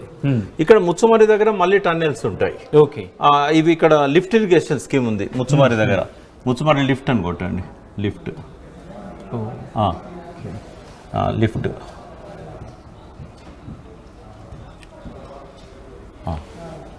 ఇదేంటంటే అంద్రినీవాకు సంబంధించింది. ఓకే, సో గ్యాప్ ఇచ్చి LIFT ఏపీ గ్యాప్. సో ఇటువంటి సినారియోలు ఎందుకంటే ఇన్ని ఉన్నాయి కాబట్టి ఇప్పుడు దీన్ని మళ్ళీ చేపట్టే పక్షంలో ఎన్ని రోజులు అవ్వచ్చు? ఇక్కడ వచ్చేసింది. ఇక్కడ ముచ్చుమర్రి లిఫ్ట్ స్కీమ్ ఏదైతే ఉన్నదో ఇప్పుడు ఇది అప్రోచ్ కెనాల్ 4 కిలోమీటర్స్ పైన ఒకసారి జూమ్ అవుట్ ఇది శ్రీశైలం నుంచి కృష్ణా రివర్ నుంచి డైరెక్ట్ గా అప్రోచ్ కెనాల్ తీశారు. ఇక్కడ నుంచి లిఫ్ట్ తీసుకున్నారు. ఇక్కడ ఒక 40 టీఎంసీల నీళ్లు డైలీ ఒక 1/3 టీఎంసీ ఇక్కడ నుంచి లిఫ్ట్ అయిపోతూ ఉంటుంది. ఇది కాకుండా మళ్ళీ తెలంగాణ సైడ్ ఏంటంటే మళ్ళీ మీరు మల్లేశ్వరం ఇక్కడ ఫస్ట్ ఏంటంటే ఇక్కడ మల్లేశ్వరం అనే ఊరు ఉంది కదా, ఇక్కడ ఒక ఆల్టర్నేటివ్ పోతిరెడ్డిపాడు లాగానే ఇక్కడ కృష్ణా మీద కట్టి ఇది తెలంగాణలో ఉంది. ఇక్కడ నుంచి తెలంగాణ భూభాగం మీదకెళ్ళి ఈ కొల్లాపూర్ ఈ పక్క నుంచి ఇదంతా మైదాన ప్రాంతం. ఇది వచ్చేసి మన కల్వకుర్తి లిఫ్ట్ ఇరిగేషన్. ఇది ఇక్కడ దగ్గరలోనే మనకు ఇది కూడా పాలమూరు రంగారెడ్డిది కూడా ఇక్కడే ఉంది. అయితే ఇక్కడ నుంచి ఇట్లా మైదాన ప్రాంతం నుంచి డైరెక్ట్ మిడ్ డిండి నక్కలగండి అన్నాం కదా, మిడ్ డిండి రిజర్వాయర్ అంటే ఈ టన్నెల్ 43-44 కిలోమీటర్లు పోయి ఎక్కడైతే నీళ్లు పోస్తుందో అట్లా ఈనంగా తీసుకుపోమని చెప్పి సుబ్బారెడ్డి గారని కర్నూలుకు సంబంధించిన ఇంజనీరే రాజశేఖర రెడ్డి గారికి సజెస్ట్ చేశాడు ఆయన. కానీ ఎందుకో ఆయన పెడిచేవన పెట్టాడు, వినలేదు.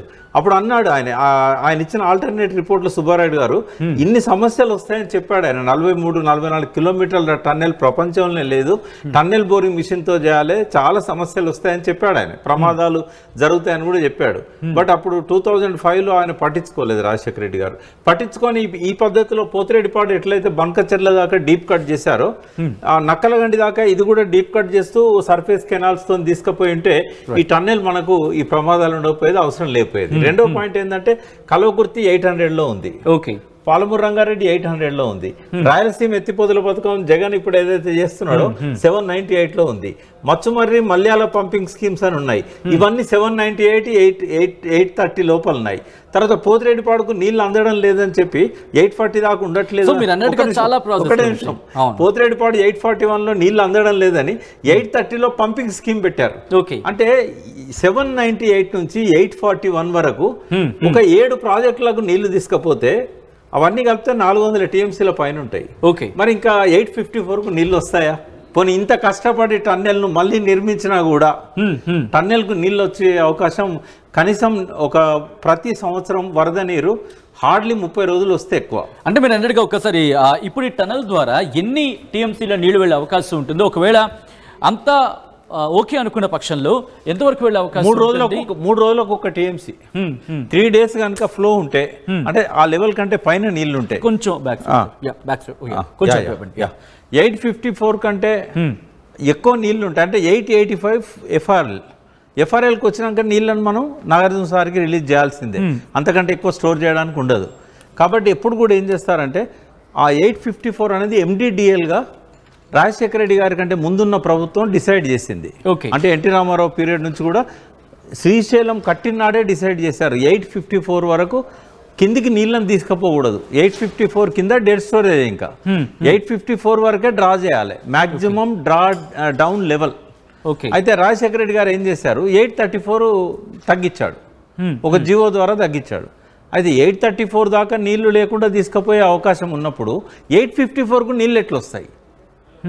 854 పెట్టినప్పుడు ఎండిడిఎల్ 854 ఉండే కాబట్టి ఇక ఇంతకంటే కిందికి తీసుకుపోరు కాబట్టి మనకు నీళ్ళు వస్తాయనే ఒక నమ్మకం ఉండేప్పుడు. బట్ ఎప్పుడైతే 834 చేసి 840లో ఇవన్నీ ప్రాజెక్టులు పెట్టాడు, ఇంకా పైకి నీళ్ళు వచ్చే అవకాశం లేదు. కేవలం వరద వచ్చినప్పుడు హార్డ్లీ 10 డేస్ ఉంటే ఎక్కువనండి నీళ్లు ఎస్ఎల్బిసి కోసం. ఎందుకంటే పవర్ జనరేషన్కి వదులుతారు, నాగార్జున సార్కు వదలాల్సి వస్తుంది, కింద ఇవన్నీ తీసుకెళ్తూ ఉంటారు వీళ్ళు. ఆ లెవెల్లో నీళ్లు ఉన్నాయంటే పంపింగ్ ఎవ్రీడే జరుగుతూనే ఉంటుంది. 830, 840 దాకా నీళ్లు ఉన్నాయంటే వచ్చిన ప్రతి చుక్కను తీసుకుపోవడానికి దాదాపు రోజుకు ఒక 8 నుంచి 10 టీఎంసీలు తీసుకుపోవడానికి ఏర్పాట్లు జరిగినాయి ఆడ. అంటే మీరు అన్నట్టుగా ఇన్ని ఇష్యూస్ అనుకున్నప్పుడు ఈ టనెల్కి సంబంధించి ఇప్పుడు ఇబ్బందులు ఎదురవుతున్న సందర్భం మీరు ఇందాక కూడా ప్రస్తావించారు, గతంలో కూడా ఈ అంశానికి సంబంధించి ఇష్యూస్ తలెత్తుతాయని చెప్పి. సో ఇష్యూస్ విషయంలో కేంద్రానికి సంబంధించి జలవనరుల శాఖ కూడా అబ్జర్వ్ చేస్తూ ఉంటుంది కదా, ఇక్కడ కేంద్రానికి సంబంధించి మాట వినిపించలేదా? At the same time CWC అంటే డ్యామ్ సేఫ్టీ పరిధిలోకి రాదు ఇది, ఎందుకంటే ఇక్కడ డ్యామ్ ఏం లేదు కాబట్టి. బట్ సిడబ్ల్యూసి జోక్యం చేసుకోవాల్సి ఉండే. అంటే డిజాస్టర్ మేనేజ్మెంట్ ఫోర్స్ను పంపడమే కాకుండా రెస్పాన్సివ్ ఫోర్స్ను పంపారు. అది ఒక్కటే, అది పంపి చేతులు దులుపుకోవడం కాదు కదా. కనీసం నిన్న మోడీ గారన్న సీఎం గారు కలిసినప్పుడు దీని విషయంలో వాకప్ చేసి ఏం చేయాలి, ఎట్లా చేయాలి, ఇప్పుడు వాళ్ళ దగ్గర ఆర్మీ వచ్చింది, నేవీ వచ్చింది, కానీ ఫర్దర్గా ఏం చేయాలి, ఎట్లాంటి జాగ్రత్తలు తీసుకోవాలి, దీని నుంచి ఎట్లా బయటపడాలి, ఇంకా వేరే మెథడ్స్ ఏమన్నా అమెరికాలో కానీ ఎక్కువ చైనాలో మనకు ఈ టన్నెల్స్ కట్టిన అనుభవం ఉంది. 40,000 టన్నెల్స్ కట్టారు చెన్నైలో. అది చైనాలో రోడ్డు కానీ రైలు కానీ తర్వాత ఈ వాటర్ వేస్ మొత్తం కలిపి 40,000 టన్నెల్స్ కట్టిన అనుభవం ఉంది. అక్కడ ప్రమాదాలు తరచుగా జరుగుతాయి. 2010 నుంచి 2020 వరకు 10 ఏళ్లలో 40 ప్రమాదాలు జరిగాయి. అంటే మేజర్ ప్రమాదాలుగా వాళ్ళు చెప్తారు. 3 కంటే ఎక్కువ చనిపోయిన సంఘటనలు 40 జరిగాయి. అంతకంటే ముందు 1995 నుంచి 2010 మధ్య 200 ప్రమాదాలు జరిగాయి. అంటే మీరు చైనాకి సంబంధించి మనం ప్రస్తావించుకుంటున్నాం కాబట్టి అంత మేజర్ టెక్నాలజీస్ అక్కడ ఉపయోగించుకున్నప్పుడు ఫస్ట్ ఎప్పుడైనా రిస్క్ అసెస్మెంట్ అనేది ఉంటుంది. రిస్క్ అసెస్మెంట్ అనేది జరిగిన తర్వాత ఒక అడుగు వెళ్తున్నప్పుడు ప్రమాదాన్ని ఊహించి ఆ తర్వాత దానికి ఒకవేళ జరిగితే రెస్క్యూ ఆపరేషన్ సంబంధించి ఆ ప్లానింగ్ ఉంటుంది, ఆ స్టాండర్డ్ ఆపరేషన్ ప్రొసీజర్ ఉంటుంది. ఇక్కడ ఎక్కడ మిస్ అయింది అనుకోవాలి, ఎందుకంటే దాదాపుగా 14 కిలోమీటర్ల వరకు వెళ్ళిపోయారు టన్నెల్ తవ్వుకోవడం. ఎందుకంటే మీరు మాటల ప్రకారం చూస్తే it's not easy matter. So అటువంటి సందర్భంలో ఎక్కడ ఈ ఫెయిల్యూర్ అనేది జరిగింది అనుకోవాలి, ఎక్కడ ప్రధానంగా మిస్ అయ్యారు అనుకోవాలి? ఏమైందంటే అటు సైడ్ ఏమో మనకు హార్డ్ రాక్ ఉంది, ఎక్కువ హర్డిల్స్ రాలేదు. దాదాపుగా 23 కిలోమీటర్స్ వరకు అటు సైడ్ టన్నెల్ అయిపోయింది. ఇటు సైడ్ ఏంటంటే ఓన్లీ 13.5 కిలోమీటర్ల వరకే టన్నెల్ అయింది. ఇంకా మనకు రావాల్సింది ఒక 10 కిలోమీటర్లు ఉంది అప్రాక్సిమేట్లీ, కొంచెం అటు ఇటు. ఈ 10 కిలోమీటర్లు ఇటు సైడ్ ఏంటంటే శ్రీశైలం రిజర్వాయర్ ఉంటుంది, దట్టమైన నల్లమల అడవులు. కాబట్టి ఇక్కడ వాటర్ స్టోరేజ్ ఎక్కువ ఉంటుంది ఆ వాటిలలో. తర్వాత ఈ గుట్టలలో మట్టి గుట్టలు కనుక ఉంటే వర్షం బాగా పడుతుంది. అక్కడ మనం బయటపడ్డ వర్షపాతం కంటే అడవులు ఉన్న దగ్గర ఎక్కువ పడుతుంది. ప్రతి వర్షాకాలం ప్రతిరోజు వర్షం పడుతుంది అడవిలో. ఆ వాటర్ అంతా కూడా వాడుకునే అవకాశం లేదు వ్యవసాయానికో ఇంకో దానికో. మళ్ళీ గుట్టలు కాబట్టి ఇదంతా స్టోరేజ్ అయి ఉంటుంది ఆ మట్టిలో. కాబట్టి ఇంటేక్ సైడే మనకు ప్రాబ్లం అవుతుంది. ఈ ఇటు సైడ్ ఏం ప్రాబ్లం కాలేదు. దానికి నిర్దేశించిన 22 కిలోమీటర్లు వీళ్ళు ఏం చేశారంటే ఈ ఆక్సిజన్ తీసుకెళ్లే డక్ట్ ఉంటుంది కదా, అది ఇదివరకు మాక్సిమం 15 కిలోమీటర్లే ఉండేది. ఎక్కడ టన్నెల్ తీసినా 15 కిలోమీటర్ల కంటే ఎక్కువ ఉండకపోయేది. ఇది 22 కిలోమీటర్లు 44 కిలోమీటర్లను 2 భాగాలు చేశారు.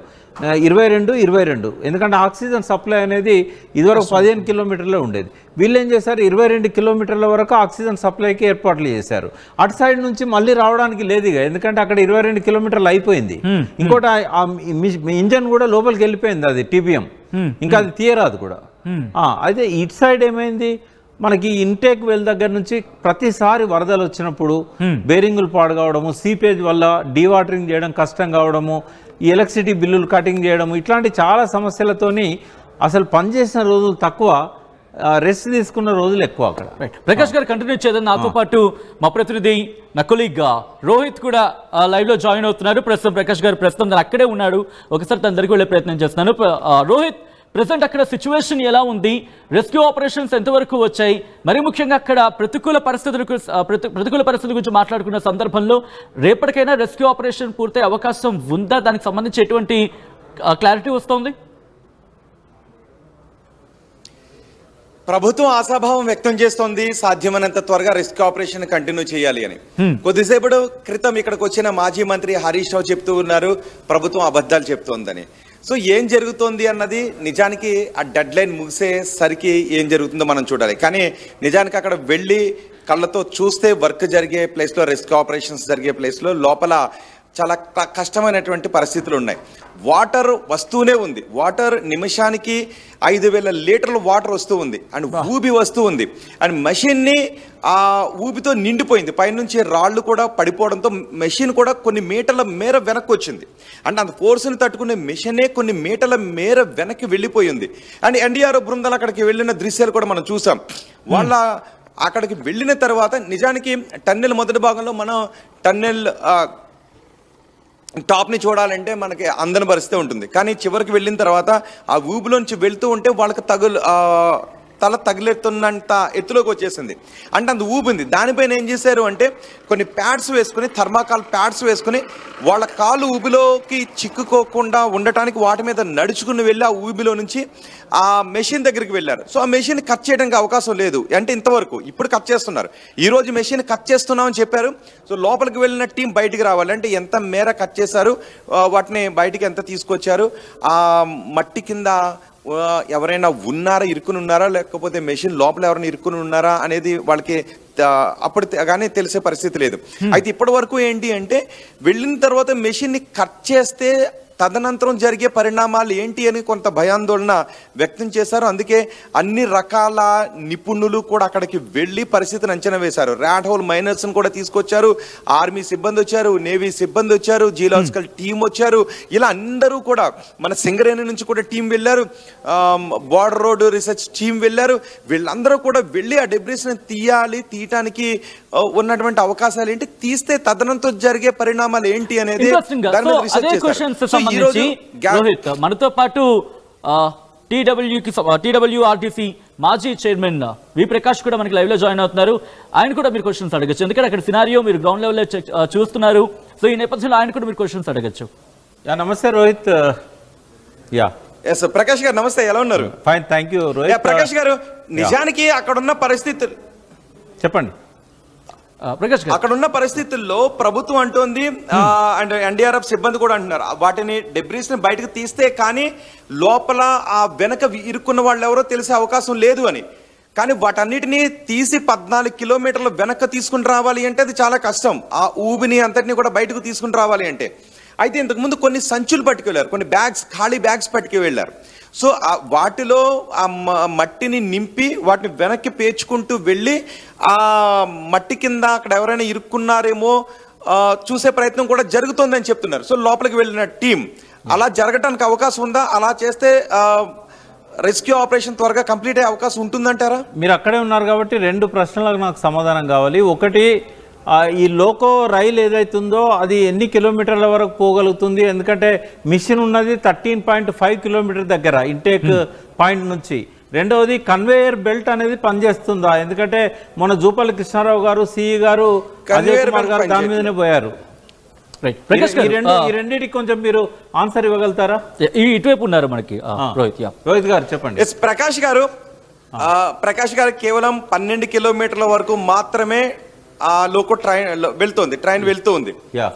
సో అంతకుమించి ఆ ట్రైన్ వెళ్ళటానికి అవకాశం లేదు. 12.5 కిలోమీటర్లు మాత్రమే వెళ్తోంది. ఆ తర్వాత నుంచి అక్కడ నీళ్లున్నాయి, ఊబి ఉంది. 2 కన్వేయర్ బెల్ట్ పనిచేయటం లేదు. ఇప్పుడు కన్వేయర్ బెల్ట్ నే 2 రోజుల్లో దాన్ని రిపేర్ చేస్తాము, కన్వేయర్ బెల్ట్ పని చేసేలా చేస్తామని చెప్తున్నారు.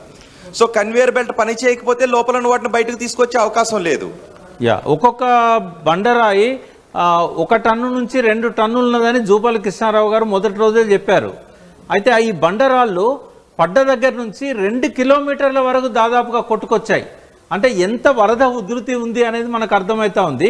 మీరు ఇందాక చెప్పారు 5,000 లీటర్లు వస్తున్నదని. అయితే ఒక 10 రోజుల క్రితం వరకు కూడా 8,000 లీటర్లు వచ్చేది. అక్కడ 8,000 లీటర్లు వస్తే ఇంజనీర్లు, అక్కడ ఉన్న సిబ్బంది. ప్రకాష్ గారు, అంటే 2 కిలోమీటర్ల మేర బండరాలు రాలేదు. 2 కిలోమీటర్ల మేర బండరాలు రాలేదు. ఎన్డీఆర్ఎఫ్ సిబ్బంది చివరి మీటర్ వరకు, అంటే ఇంచుమించు ఒక 5-6 మీటర్ల దూరం వరకు కూడా మేము వెళ్ళగలిగాము అని చెప్తున్నారు. అంటే మెషిన్ ఉన్న ప్రదేశం వరకు ఎన్డీఆర్ఎఫ్ సిబ్బంది వెళ్లారు.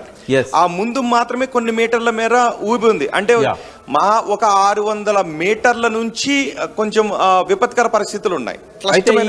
ఈ బండరాలన్నీ తీసుకురావాలి బయటికి. అదొక కన్వేయర్ బెల్ట్ ఉంటే ఈజీ అవుతుంది, లేకుంటే కష్టం అవుతుంది. రెండవది ఏంటంటే ఇప్పుడు అలా చిక్కుకున్న వాళ్ళ పరిస్థితి, అంటే నిజానికి పెద్ద పెద్ద బండరాళ్ళు ఉంటే వాటి సైజ్ ఎక్కువగా ఉంటే మళ్ళీ ఆ పెద్ద పెద్ద బండరాలను కూడా కన్వేయర్ బెల్ట్ మీద తీసుకుని రావడం కష్టం. మరి చిన్న రాళ్ళు, విజువల్స్ లో విజువల్స్ లో చూపెట్టేది చూస్తే అది ఈజీగా 1 టన్నో లేకుంటే 1/2 టన్నో ఉంటుంది. అంత పెద్దవి ఉన్నాయి. బహుశా బురద కూడా దాని మీద ఉండి ఉంటుంది. బట్ ఒక్కటి చెప్పండి రోహిత్, ఇప్పుడు అది 130 మీటర్లు ఉంది. ఏది టీబీఎం సైజు, టీబీఎం పొడుగు 130 మీటర్లు ఉంది. అంటే వీళ్ళు వెనకాల కట్ చేసుకుంటా పోతే సపోజ్ ఇప్పుడు ఈ చిక్కుకున్న వాళ్ళు కొంచెం లోపల ఎక్కడైనా వాళ్ళు ప్రాణరక్షణ కోసం లోపలికి వెళ్ళి ఉంటే మరి ఇది కట్ చేయకుండా సైడ్ నుంచి పోవడానికి ఉండదు. సైడ్ నుంచి పోలేము మనం, ఎందుకంటే నిండుగా ఉంటుంది అది. కాబట్టి అది కట్ చేసుకుంటా పోతే 130 మీటర్లు అంటే కనీసం ఒక 50-60 మీటర్లు కట్ చేయకపోతే అక్కడికి పోయి వాళ్ళను కనీసం బాడీస్నైనా బతికుండే అవకాశం అయితే నా దృష్టిలో లేదు. ఎందుకంటే ఆక్సిజన్ అనేది అందదు, వాటర్ అందదు. ఈ డక్ట్ ఏదైతే ఉందో ఆక్సిజన్ డక్ట్ ఎప్పుడో పాడైపోయి ఉంటుంది రాళ్ల వల్ల. కాబట్టి ఇన్ని సమస్యలను అధిగమించి వాళ్ళు నా దృష్టిలో అయితే ఒక వారం రోజుల దాకా కూడా పోలేకపోవచ్చు అని నేను అనుకుంటున్నాను Rohit. Adding to this Rohit ఒక్కసారి మీరు అన్నట్టు ఆక్సిజన్ కి సంబంధించి ప్రకాష్ గారు ఆక్సిజన్ సిచ్యువేషన్ ఏంటి అక్కడ? ప్రకాష్ గారు ఒక్క నిమిషం. యా ఓకే, ఆక్సిజన్ అంటే చివరిలో మాత్రమే కొన్ని మీటర్స్ మేర ఆక్సిజన్ ప్రాబ్లం ఉంది. ఎవరైతే మొన్న జోపల్లి కృష్ణారావు అందరూ కూడా వెళ్ళారు, ఆ చివరిలో కొంచెం ఆక్సిజన్ ఆ బ్లోయర్ ఏదైతే ఒక పెద్ద బ్లోయర్ లాంటిది మనం ఇక్కడ నుంచి పంప్ చేస్తుంటామో అది చివరిలో దెబ్బతింది కాబట్టి అక్కడ ఆక్సిజన్ కొంచెం ఉంది, కొంచెం ఆక్సిజన్ ఇబ్బంది ఉంది. ఎన్డీఆర్ఎఫ్ సిబ్బంది వెళ్ళిన ప్లేస్ లో ఆ ఆక్సిజన్ ఇబ్బంది ఉంది, కానీ అందరూ కూడా ఎన్డీఆర్ఎఫ్ సిబ్బంది వెళ్ళిన ప్లేస్ వరకు ఎవరు వెళ్ళలేదు. చివరి వరకు వెళ్ళింది మాత్రం ఎన్డీఆర్ఎఫ్ సిబ్బంది మాత్రం వెళ్ళగలిగారు. అండ్ ప్రకాష్ గారు ఇప్పుడు అక్కడ ఫస్ట్ ఉన్నటువంటి టాస్క్ ఏంటి అంటే బురదను తీసి ఆ బురద మట్టిని తీసి పక్కకు తొలగించాలి. సో దాన్ని 14 కిలోమీటర్ల మేర తవ్వుకుని వెళ్ళారు కాబట్టి ఆ బురదనంతా కన్వేయర్ బెల్ట్ మీద బయటకు తీసుకుని రావాల్సిన అవసరం లేదు. ఒకవేళ బురదని కొంచెం వెనక్కి నెట్టుకుంటూ కూడా వెళ్ళొచ్చు, అంటే ఇంకో 600 మీటర్లు వెనక్కి బురదని నెట్టుకుని వెళ్ళినా కూడా రెస్క్యూ సిబ్బంది ముందుకు వెళ్ళడానికి అవకాశం ఉంటుంది. బురదని కేవలం ఆ ఇన్లెట్ అవుట్లెట్ ఏదైతే ఉందో మెయిన్ ద్వారం నుంచి బయటకు తీసుకుని రానవసరం లేకుండానే కొన్ని మీటర్ల మేర బురదని వెనక్కి తీసుకొచ్చిన ఎన్డీఆర్ఎఫ్ సిబ్బంది ఆ మెషిన్లోకి వెళ్ళొచ్చు. రైట్? ఎస్. అయితే వాళ్ళ లక్ష్యం ఏంది? ఇప్పుడు వాళ్ళు ఒకవేళ అంటే ప్రభుత్వం ప్రకటించలేదు కాబట్టి వాళ్ళని బయటికి తీసుకురావడమే కదా, ఒకవేళ బతికి ఉన్నా చనిపోయినా వాళ్ళని బయటికి తీసుకురావడం కోసమే కదా ఈ ఎక్సర్సైజ్ అంతా కూడా. ఇప్పుడప్పుడే మళ్ళీ అది రిపేర్ కాదు, ఫస్ట్ ప్రయత్నం బయటికి తీసుకురావడమే ఏకైక ప్రయత్నం ఇప్పుడు. ఎందుకంటే ఆ మిషన్ డిస్మాంటిల్ చేసి బయటికి తీయకుండా కొత్త మిషన్ పంపకుండా మళ్ళీ దాన్ని ఆ వరద ఎక్కడి నుంచి వస్తున్నదో దాన్ని క్యూర్ చేయడం అనేది సాధ్యం కాదు. కాబట్టి ఇప్పుడున్న ఒకే ఒక్క లక్ష్యం ఏంటంటే ఆ 8 మందిని బయటికి తీసుకురావడం. అది మీ దృష్టిలో ఎన్ని రోజులు పట్టొచ్చు? మంత్రులు చెప్తారు, మీరు ఎన్ని రోజులు పట్టొచ్చు అనుకుంటున్నారు ఎన్డీఆర్ఎఫ్ వాళ్ళు ఇచ్చిన దీని ప్రకారంగా? నిజానికి అది మీకు దానిపైన ఎక్స్పీరియన్స్ ఉంది కాబట్టి ఆ డిపార్ట్మెంట్ పైన ఖచ్చితంగా మీరు ఎక్స్పర్ట్స్ తో మాట్లాడి ఉంటారు, అండ్ ఎక్స్పర్ట్స్ మాత్రమే దీనికి సమాధానం చెప్పగలుగుతారు. కానీ ఒకవేళ అవుట్లైన్ లో మనం వాళ్ళు చెప్పిన దాన్ని మనం కూడా అంచనా వేస్తే ఖచ్చితంగా మరికొన్ని రోజులు పట్టే అవకాశమే ఉంటుంది. ఎందుకంటే 130 మీటర్లు ఉంది. నాకు కొన్ని డౌట్స్ వచ్చాయి. 130 మీటర్లు ఉన్న మెషిన్ ని కట్ చేసినప్పుడు అక్కడ ఆల్రెడీ ఆక్సిజన్ కొరత ఉంది. ఆ కట్ చేసినప్పుడు వచ్చేటటువంటి పొగ ఇవన్నీ కూడా అక్కడ మళ్ళీ ఏదైనా కొంత ఇబ్బంది ఆటంకాన్ని కలగజేస్తే గ్యాస్ కట్టర్స్ పట్టుకు వెళ్ళారు. సో దాని ద్వారా ఏదైనా ఇబ్బంది కలగజేసే అవకాశం ఉంటుందా? అండ్ ఆ పార్ట్స్ని కట్ చేసిన తర్వాత మళ్ళీ గుట్టల కింద వెనక్కి పేర్చుకుంటూ వెళ్ళాలి, మళ్ళీ మట్టిని తీయాలి, మట్టిని తీసుకొని మళ్ళీ కొన్ని మీటర్ల మేర, అంటే మీరు ఇక్కడ నుంచి 1 మీటర్ ముందుకు వెళ్ళాలి అంటే ఆ మీటర్ మట్టిని కానీ అక్కడ ఉన్న డెబ్రీస్ని కానీ వెనక్కి ఇంకొక మీటర్ ఖాళీ చేసుకుని ముందుకు వెళ్ళాలి. సో అది ఖచ్చితంగా కొన్ని రోజుల సమయం పట్టే అవకాశం ఉంటుందని అనిపిస్తుంది. కానీ ఎక్స్పర్ట్స్ కంటే నేను ఎక్కువగా చెప్పలేను కాబట్టి ఎక్స్పర్ట్స్ అంటున్నట్టు నిజంగా రేపు సాయంత్రానికి వాళ్ళని బయటికి తీసుకొస్తే అంతకంటే కావాల్సింది లేదు. కానీ అక్కడ పరిణామాలు పరిస్థితులు చూస్తుంటే అది అంత ఈజీగా అనిపించట్లేదు. వాళ్ళు చేసే ప్రయత్నాన్ని మనం తప్పకుండా అభినందించాలి. అటువంటి రిస్కీ సిచ్యువేషన్లో కూడా ఎన్డీఆర్ఎఫ్ వాళ్ళు, మన స్టేట్ డిజాస్టర్ రెస్పాన్స్ ఫోర్స్ కూడా పోయింది. బట్ ఒక్కటే ఇక్కడ ఏంటంటే వాళ్ళు చెప్పినట్టు 2 రోజులు కాదు, కనీసం నాకు తెలిసి ఒక వారం 10 రోజులు పడుతుంది. నాకు డౌట్ వస్తుంది, ఒకసారి రోహిత్ దగ్గరికి వెళ్ళే ప్రయత్నం చేస్తున్నాను. రోహిత్, మీరు అన్నట్టుగా రేపటి అంటే ఎక్స్పర్ట్స్ చెప్తున్న మాట ప్రకారం చూసుకుంటే ఇంకొక 1 వారం రోజులు పట్టొచ్చు అంటున్నారు. బట్ అఫీషియల్ స్టేట్మెంట్ చూసుకుంటే రేపటికల్లా పూర్తి అవకాశాలకు సంబంధించి అంటే బురదలో కనుక బాడీస్ ఉన్నాయి అనుకోండి, వారు అన్నట్టు ఈ థర్మోకోల్ వేసుకొని పోతున్నారు కదా, వాటర్ ఉంది కాబట్టి కింద కనుక బురదలో చిక్కుకుంటే రేపు సాయంత్రం లోపల కొన్ని తీసుకురావడానికి వీలవుతుంది. బట్ మిషన్ లో ఉంటే మాత్రం వారం 10 రోజులు పట్టవచ్చు. ఓకే, అంటే దీనికోసం ఏమైనా ప్రత్యేక బృందాన్ని ఇంకా ప్రత్యేక బృందాన్ని కావచ్చు, లేకపోతే మరికొంత బలగాలను ఏమైనా దింపే అవకాశం ఉందా? దానికి సంబంధించిన చర్చ జరుగుతుందా? అంటే మన దగ్గర ఉన్న ఎక్స్పర్ట్స్ సరిపోతారు, ఇప్పుడున్న ఎక్స్పర్ట్స్ సరిపోతారు అని చెప్తున్నారు. అది నిజానికి 14 కిలోమీటర్ల దూరంలో ఉన్న టన్నెల్ కాబట్టి ఇప్పుడు ప్రకాష్ గారు చెప్పినట్టు అక్కడే బయట ఉన్న బురదలోనే వాళ్ళు ఎవరైనా ఉంటే తీసుకుని రావటం కొన్ని గంటల్లో చేయడానికి అవకాశం ఉంటుంది. కానీ ఆ మెషిన్ ఏదైతే ఉందో, టన్నెల్ బోర్ మెషిన్ ఏదైతే ఉందో ఫ్రంట్ పార్ట్ నుంచి ఆ వెనుకున్నటువంటి పార్ట్లో కొంత ఆపరేట్ చేస్తూ ఉంటారు కాబట్టి ఆ మధ్యలో మెషిన్లో ఎవరైనా ఇరుక్కుపోయి ఉంటే అది కట్ చేసి ఆ మెషిన్లో వాళ్ళు ఎక్కడున్నారని ముందుకు వెళ్ళడానికి చాలా సమయం పట్టే అవకాశం ఉంటుంది. కానీ అక్కడ బురద ఒక ఉదుటున ముందుకు వచ్చింది, అదంతా బురదతో నిండిపోయింది. అండ్ స్నైపర్స్ని కూడా తీసుకువెళ్ళారు, కానీ అక్కడ కొంచెం ఆయిల్ స్మెల్ కూడా వచ్చింది కాబట్టి అవి గుర్తుపట్టలేదు అని చెప్తూ ఉన్నారు. సో బయట బురదలో ఎక్కడైనా ఉంటే కొన్ని మెషిన్స్ కూడా పట్టుకు వెళ్ళారు. సైన్యం ఉపయోగించే కొన్ని మెషిన్స్ కూడా పట్టుకు వెళ్ళారు. ఆ బురదలో ఎక్కడైనా మానవ ఆనవాళ్ళు ఏమన్నా ఉన్నట్లయితే, ఎటువంటి ఆనవాళ్ళు ఉన్నా అవి కనిపెడతాయి కాబట్టి దాని ద్వారా బురదలో ఎంత లోతులో ఎటువంటి అవశేషం ఉందనేది విషయం ఉందనేది తెలుస్తుంది. సో దాని ద్వారా ఇప్పుడు 5:30కి బయటకు వచ్చిన తర్వాత ఆ విషయం కూడా తెలిసేది. సో అలా మెషిన్కి బయట ఉన్నటువంటి బురదలో ఎవరైనా ఇరుక్కుని ఉంటే వాళ్ళ ఆనవాళ్ళు తెలిసే అవకాశం ఉంటుంది. సో 130 మీటర్ల లోపల ఉన్నటువంటి ఆ మెషిన్లో ఎవరైనా ఉంటే ఆ 130 మీటర్లో వాళ్ళు ఎక్కడ ఉంటారో అనేది కనిపెట్టడం కష్టం కాబట్టి కొంత సమయం పడుతుంది. అది ఎంత సమయం పడుతుంది, ఎన్ని గంటలు పడుతుంది, ఎన్ని రోజులు పడుతుంది అనేది ఎక్స్పర్ట్స్ చెప్పాలి. ఒకసారి నేను మళ్ళీ ప్రకాష్ గారి దగ్గరికి వెళ్ళే ప్రయత్నం చేస్తాను. ప్రకాష్ గారు, ఆల్రెడీ మన దేశంలో ఉన్న రెస్క్యూ ఆపరేషన్స్ సంబంధించి మాట్లాడుకున్నప్పుడు అన్ని ఫోర్సెస్ని దాదాపుగా రంగంలోకి దించిన పరిస్థితి. సో ఈ నేపథ్యంలో విదేశాల నుంచి కూడా మీరు ఇందాక అన్నారు చైనాకి సంబంధించి అతిపెద్ద ఆపరేషన్స్ నిర్వహించింది, మరి ముఖ్యంగా అతిపెద్ద ప్రాజెక్ట్స్ని మెయింటైన్ చేసిందని చెప్పి. సో ఇటువంటి నేపథ్యంలో ఇటు విదేశాలనే సాయం తీసుకునే అవకాశం ఉందనుకోవాలి. ఎందుకంటే ఇప్పటికే సంప్రదించారు. ఇప్పుడు ఈ రాబిన్సన్ కంపెనీ వాళ్ళే ఈ ఆపరేషన్ చేస్తున్నారు. అంటే టన్నెల్ బోర్ మిషన్ తయారు చేసిన వాళ్ళే ఆ బోర్ హోల్ కూడా వాళ్ళే కొడుతున్నారు. జయప్రకాష్ అసోసియేట్స్కి ఏజెన్సీ తప్ప వాళ్ళ ఇన్వాల్వ్మెంట్ లేదు. కాబట్టి వాళ్ళకు 200 సంవత్సరాల ఎక్స్పీరియన్స్ ఉన్నది.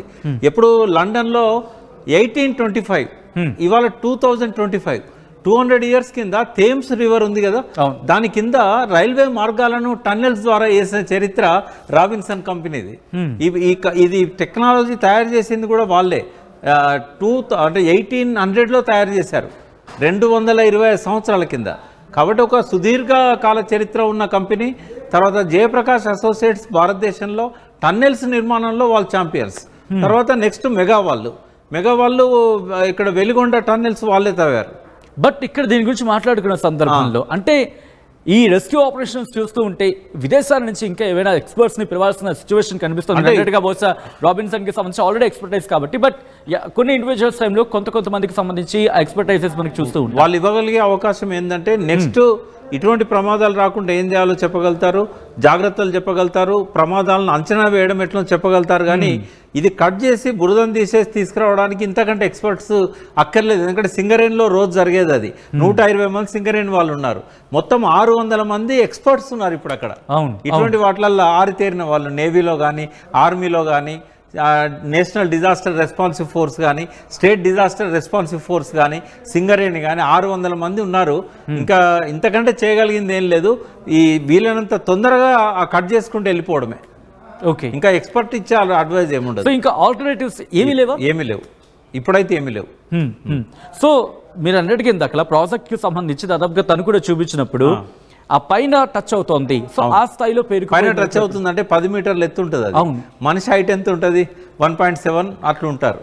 అంటే ఎంత మేరకు బురద, మొత్తం రాళ్ళు బురద, అక్కడ పోలేం కదా, వాటర్ కూడా వంగిండి ఆయన, నిలబడలేని పరిస్థితి. అంటే దాదాపుగా 7 మీటర్లు ఉంటాయండి. అది 7-8 మీటర్ల మట్టి, రాళ్ళు ఇవన్నీ పేరుకొని పోయినాయి. అంటే ఒక గుట్ట మొత్తం కూలింది అందులోకి. పైన ఒక గుట్ట మొత్తము వాటర్ తోనే, ఆ ఫోర్స్ తోనే వచ్చింది. అంటే వాళ్ళు ఉన్న దగ్గర ఇంకా పెద్ద వరద వస్తుంది చూసారా. అంటే దాదాపు రోజుకు అంటే ఒక 5000 లీటర్స్ దాకా దాదాపు అక్కడ ఉంది అని అంటున్నారు. అయితే అంత వస్తున్నప్పుడు లోపలికి వెళ్ళడం కూడా కష్టమవుతుంది. ఒక నీళ్లే రావు, నీళ్లతో పాటు పైనుంచి మట్టి వస్తూ ఉంటది, బురద కంటిన్యూ అవుతూ ఉంటది. కాబట్టి ప్రతికూల పరిస్థితుల్లో వాళ్ళు ఈ పనులన్నీ చేయాలన్నప్పుడు వాళ్ళకు కూడా ప్రాణాలకు రిస్క్ ఉంటుంది. కాబట్టి ఇవన్నీ తట్టుకొని వాళ్ళని బయటికి తీసుకురావాలంటే ఇట్ టేక్స్ టైం అండి. షూర్. ఆ రాళ్ళ కింద కూడా శవాలు ఉండే అవకాశం ఉంటుంది. ఓకే, వాళ్ళ మీద కూడా రాళ్ళు కూలినాయి కదా. ఇప్పుడు దాదాపు 5-6 మీటర్ల హైట్ రాళ్ళు ఉన్నాయి. 5-6 మీటర్ల హైట్ రాళ్ళు ఉన్నప్పుడు 5-6 మీటర్లలో కూడా బాడీస్ ఉండొచ్చు కదా, పాసిబిలిటీ ఉంది కదా. కొంతమంది రన్నింగ్ చేస్తుంటే వెనకాల తరుముతూ వాటర్ వచ్చింది కదా, అట్లా వాళ్ళు కూడా పారిపోవడానికి ప్రయత్నం చేస్తూ ఆ బండల్లో ఇరుక్కపోయి ఉండొచ్చు కదా, ఆ కింద రాళ్ళల్లో పడిపోయి ఉండొచ్చు కదా. కాబట్టి అదంతా తీస్తే తప్ప ఆఖరి పర్సన్ బయటికి రాలేడు. ఆ రెస్క్యూ ఆపరేషన్ సంబంధించి విజువల్స్ చూస్తున్నాం, ఎంత కష్టతరంగా వెళ్తున్నాం. బహుశా థర్మోకోల్ షీట్ కి సంబంధించి, ఎందుకంటే అదిగో వాళ్ళు కర్ర పెడుతుంటే మీరు చూడొచ్చు, పూర్తిగా వెళ్ళిపోతుంది ఆ కర్ర. కేవలం థర్మోకోల్ షీట్ ఆ బేస్, అది కూడా పూర్తిగా థర్మోకోల్ షీట్ కి సంబంధించి చాలా జాగ్రత్తగా వాళ్ళు అడుగులు వేసుకుంటూ వెళ్తున్నారు. అంటే ఎంత రిస్క్ గా ఉందో అక్కడ పరిస్థితి మనకి అర్థమవుతోంది. ఒక్క షీట్ నుంచి ఇంకో షీట్ లోకి వాళ్ళు వెళ్తున్న క్రమంలో తాడు పట్టుకుని తాడు సాయంతో అక్కడ అదిగో మీరు చూస్తే ఒక షీట్ మళ్ళీ తీసిన తర్వాత ముందుకు వేసుకుంటున్నారు. సో ఇలా ఒకరిద్దరు మాత్రమే వెళ్ళగలిగిన పరిస్థితి మనకు అనిపిస్తోంది. సో ఇటువంటి సినారియోలో రెస్క్యూ ఆపరేషన్స్ ఎన్ని రోజులు పట్టే అవకాశం ఉంది? ఎందుకంటే పరిస్థితి మనకి వెళ్తున్న క్రమంలో ప్రతిదీ అక్కడ ప్రతికూలంగానే అక్కడ కనిపిస్తోంది, అడుగుకు అడుగు కూడా. చాలా కష్టం అండి. ఆ మంత్రులు మామూలుగా హోప్ కోసం చెప్తారు, కుటుంబ సభ్యులు అక్కడ ఉన్నారు కాబట్టి వాళ్ళ కోసం చెప్తారు. ఆపరేషన్స్ కూడా జరుగుతున్న ఇది చాలా దగ్గరలో ఉన్నదండి. ఎక్కడైతే టన్నెల్ బోర్ మిషన్ ఉందో అక్కడికి దగ్గరలో ఉన్న విజువల్ అది. ఇందాక వాళ్ళు పోయేదేమో కొంచెం దూరంగా ఉన్న విజువల్. ఇప్పుడు అక్కడ నిలబడే ప్లేస్ కూడా లేదు అంటే 10 మీటర్స్ అండి అది. ఆ రూఫ్ ఏదైతే ఉన్నదో 10 మీటర్స్ లో ఉంటుంది. అంటే వీళ్ళు నిలబడలేని పరిస్థితి ఉందంటే 8 మీటర్స్ వరకు కూడా దాదాపుగా రాళ్ళు తర్వాత బురద కొట్టుకొని వచ్చింది అక్కడ నుంచి. కన్వే బెల్ట్ కూడా లేదు, వాటిని మళ్ళీ వెనక్కి తీసుకువెళ్ళడానికి చాలా టైం పడుతుంది. మనం ఏం చేయలేని పరిస్థితి సచిన్ గారు. రైట్. సో కంక్లూజన్గా బహుశా ఇది రిపీటెడ్ క్వశ్చన్ అవ్వచ్చు. It takes time. How long? ఇవన్నీ తీసేయడానికి మీరన్న ఎక్స్పర్టైజ్ ఇక్కడ అవసరం. అదే తొందరగా ఇవన్నీ ఖాళీ చేయడానికి ఏమేమి అవకాశాలు ఉన్నాయి, ఆర్మీ దగ్గర నేవీ దగ్గర దీనికి సొల్యూషన్ ఉంటుంది. ఎందుకంటే చాలాసార్లు ప్రమాదాలు జరిగినప్పుడు వాళ్ళు సేవ్ చేస్తుంటారు. కొండ చర్యలు విరిగిపడ్డప్పుడు ఇట్లాంటి టైంలో రోడ్లను క్లీన్ చేయడము, మంచును క్లీన్ చేయడము, వాళ్ళు ఏమన్నా టెక్నాలజీ చెప్తే ఇప్పుడు బురదనంతా కూడా వాక్యూమ్ పంపు ద్వారా ఏమైనా లాగలుగుతారా? అట్లా అది చూసుకుంటే అక్కడ దాదాపు 14 కిలోమీటర్ల దూరంలో ఉంది. కనీసం కన్వేయర్ బెల్ట్ కూడా ఇప్పుడు ఇంకా దాన్ని మనం రీబిల్డ్ చేయలేకపోయిన సిచ్యువేషన్ ఇంతవరకు కూడా. అంటే ఇప్పుడు లోకో ట్రైన్ కొంత దూరం పోగలుగుతుంది కదా, 11-10 దాకా పోతుంది. వెళ్తుంది. 1.5 కిలోమీటర్ ఏదైనా ఏర్పాటు చేస్తే ఆ ట్రైన్ లోపలనే మెటీరియల్ అంతా బయటికి తీసుకురావచ్చు. అట్లా కూడా అవకాశం. సో మనకున్న ఆప్షన్ దాదాపుగా అదొకటే కనిపిస్తుంది. కానీ దురదృష్టకరం అండి, ఇది ఒక ప్రకృతి వైపరీత్యం. Right. Thank you so much Prakash garu, RTV స్టూడియోకి వచ్చి దీనికి సంబంధించి పూర్తిగా ఎక్స్ప్లెనేషన్ చేసే ప్రయత్నించేందుకు, విశ్లేషణాత్మకంగా చెప్పే ప్రయత్నం చేస్తుంది. మొత్తంగా అయితే మాత్రం ఈ ఘటనకు సంబంధించి ఒకటే చెప్పడం జరుగుతోంది, ఎక్స్పర్ట్స్ మాత్రం ఒకటే చెప్పడం జరుగుతోంది.